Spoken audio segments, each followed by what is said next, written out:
Machine Sentry Next Generation.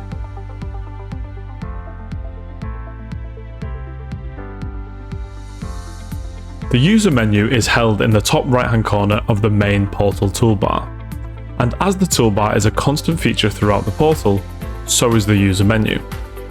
Simply click on the name in the top right hand corner to reveal the drop down menu and the options within it. The first option allows you to change the language displayed on the Machine Sentry portal.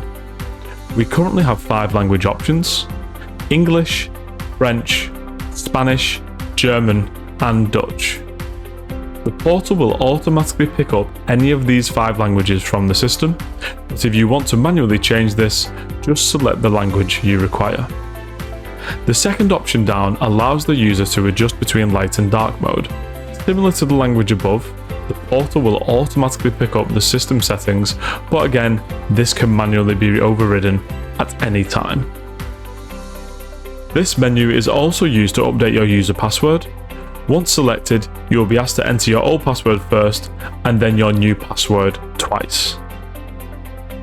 Passwords have to be more than 10 characters in length in order to be valid. Finally, the bottom option will log you off the portal. There is also an auto log off after 15 minutes of inactivity. Machine Sentry Next Generation.